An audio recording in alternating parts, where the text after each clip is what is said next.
Hello, children. Now we come to the second module of this lesson, the Great Stone Face, Part 2. We'll start from page number 135. And why not? Asked Ernest. He pointed to the book. Are not those thoughts worthy? You can hear in them the distant voice of a heavenly song. But my life, dear Ernest, has not corresponded with my thoughts. I have had grand dreams, but they have been only dreams. Sometimes I lack in my own thoughts. Why then, pure seeker of the good and true, should you hope to find in me the face of the mountain? So, in the previous module, we saw how Ernest had always thought that this poet will be the likeness of the great stone face. But he refused, no? The poet said he is not worthy to be the likeness of the great stone face. So Ernest asked him why. His poems are so beautifully wrote, the thoughts are so beautifully penned down. Why can't he have the likeness of the great stone face? Then you see what does this poet say. The word corresponded means to be in harmony with. So the poet says that though you can find my poems very attractive, in my poems you can hear the distant voice of different types of beautiful songs, but those poems are not related to my life. My life is very different from what I have written down. My life is not matching with my thoughts. He had very big dreams, and all his dreams were only dreams, only children. He couldn't fulfill any of his dreams. He just wrote it in the form of poems. That's it.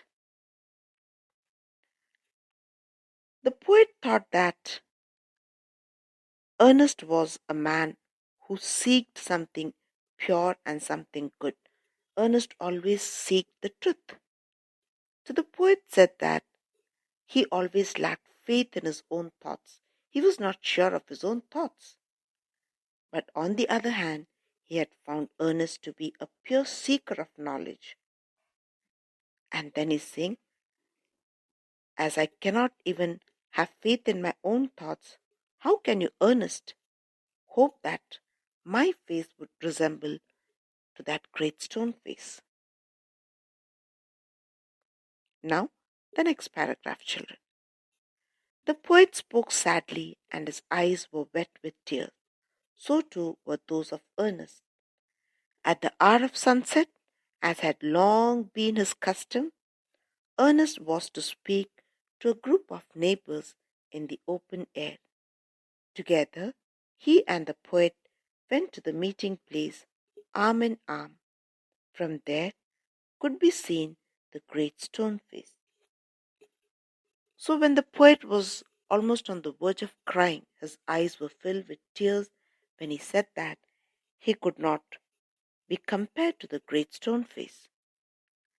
And as the poet became very sad, his eyes were filled with tears. The same thing happened to Ernest also. Ernest used to always feel the pain, the happiness, or the sorrow of the people. He could very well understand the other person's feeling. It was almost evening time, and it was somewhat like a rule, you can say, a customary rule, where Ernest used to talk to a group of people from his neighborhood. He used to sit in the open air and talk to them. So on that day, he took the poet also with him. They went together and they sat down in a place from where they could see the great stone face. Now, the next paragraph. Ernest threw a look of familiar kindness around upon his audience. He began to speak to the people what was in his heart and mind.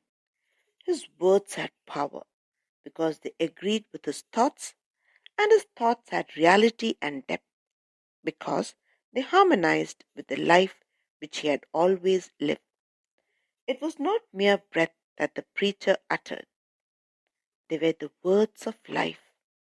A life of good deeds and selfless love was melted into them. The poet, as he listened, felt that the life and character of Ernest were a nobler strain of poetry than he had ever written. His eyes filled with tears, and he said to himself that never was there so worthy a sage as that mild, sweet, thoughtful face with the glory of white hair diffused about it. So now Ernest started talking to the group of people. It was his daily habit, something which he used to do on and off. And as he sat down to talk to those people around him, the poet started admiring Ernest. The poet found Ernest very wise and gentle, isn't it? But as Ernest started talking, the, he understood that his words had power. He had a very good knowledge, children, and whatever he had spoken or he was speaking, all that matched with his thoughts. He spoke in a real in-depth knowledge, and he lived a very harmonized, a very balanced life. So whatever he spoke was truth. It was as if those were the words of life. He did not blab something which he has not lived, or he did not give them any false information. He himself lived a very clean, noble life, and his words were also like that only. He had lived a life of good deeds and selfless love, and whatever he spoke, those words had love, power, and the poet felt that they were the words of life. So, as the poet was listening to this Ernest talking, he felt that Ernest was a very noble man. His words were much higher than any poem what this Ernest had ever read or what this poet had ever written. His eyes were filled with tears when he heard his knowledgeable, powerful words. And then he declared that he was a sage, a very wise man. The word sage means a very learned or a wise man.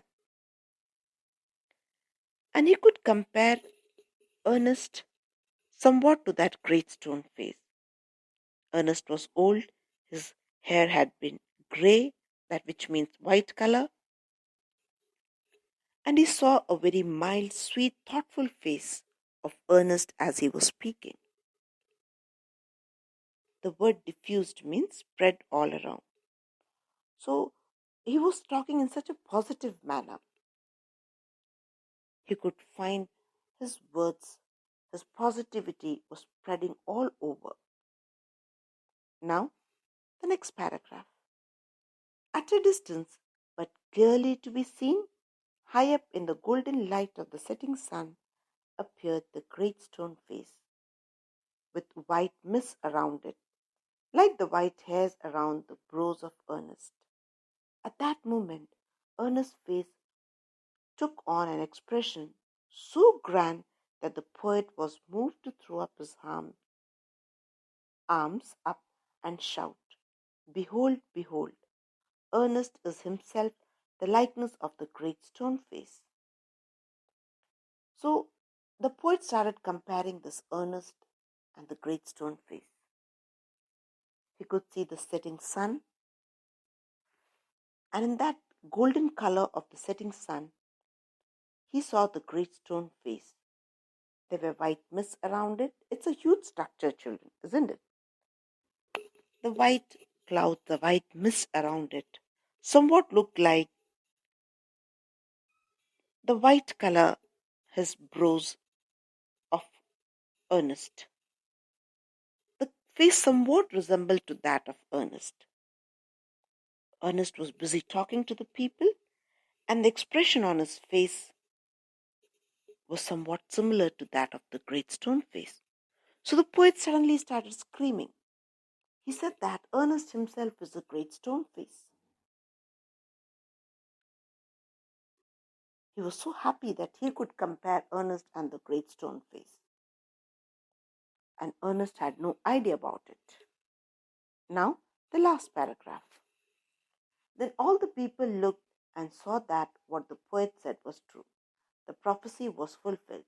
But Ernest, having finished what he had to say, took the poet's arm and walked away slowly homeward, still hoping that some wiser and better man than himself would by and by appear, bearing a resemblance to the great stone face.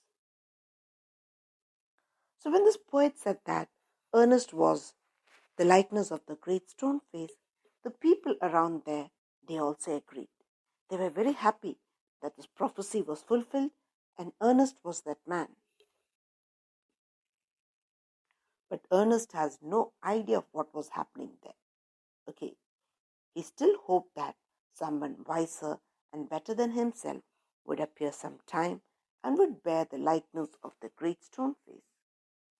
He finished what he had to talk there and he went back home holding that poet's hand.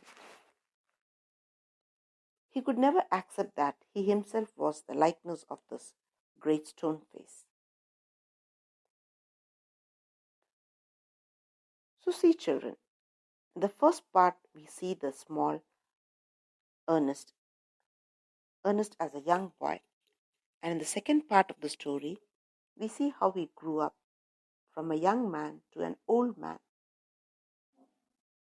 He was popular all over the world for his wise thoughts. Ernest always thought that the poet would be having the likeness of the great stone face. But it was the poet who declared that Ernest was actually having the likeness or the resemblance of the great stone face.